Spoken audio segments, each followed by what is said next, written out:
Taro Sakamoto, the legendary assassin feared by all, was once a force of nature in the underworld, effortlessly taking down enemies with unparalleled skill.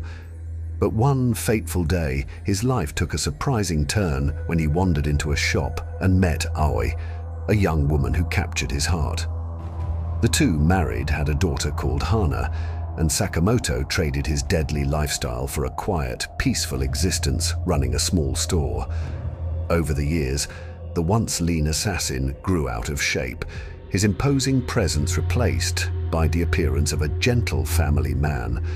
Life in the shop was uneventful until Shin, a former hitman and Sakamoto's old partner, arrived one day. Shin had sought him out with a purpose: to convince Sakamoto to return to the assassin world.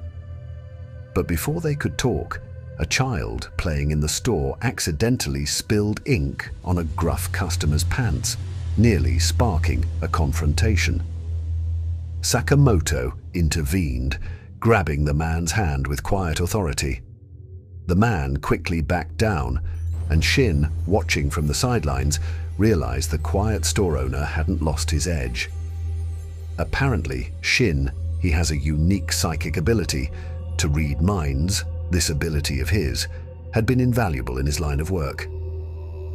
Now, he urged Sakamoto to return to his old ways, calling his current life a waste of his talent.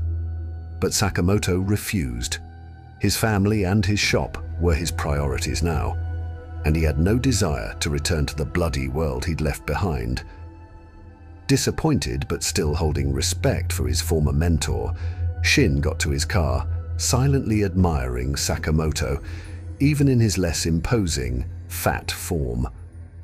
However, Shin's boss wasn't so understanding. Furious that Sakamoto had broken their code by retiring, the boss ordered Shin to kill him, or else he'll send someone else to do it. Reluctantly, Shin accepted the task, deciding that if anyone was to take Sakamoto's life, it should be him. Shin returned to the shop, conflicted but resolute. With a cough drop in Sakamoto's mouth and groceries stacked around him, Shin took his shot.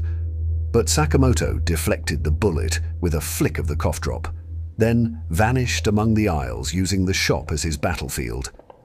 In a flash, he subdued Shin and rendered him unconscious.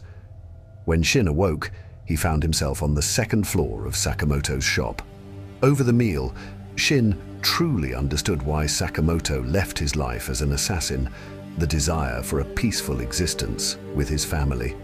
Sakamoto, in his quiet and unwavering way, told Shin he was always welcome at the shop, not as an enemy, but as a friend.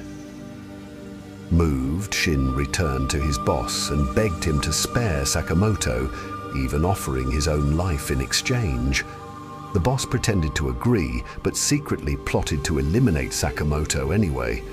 A shootout erupted between Shin and the gang, with Shin using his psychic powers to stay one step ahead of his enemies. Despite his skills, the numbers were overwhelming.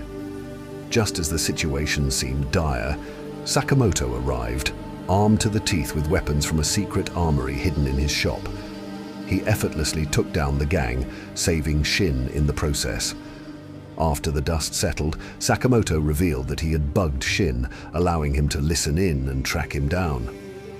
With his usual calm demeanor, Sakamoto tossed a shop apron at Shin and offered him a job at the store. Grateful, Shin accepted. The once feared assassin and his psychic protege now worked side by side, running the quiet shop while guarding the peaceful life Sakamoto had built.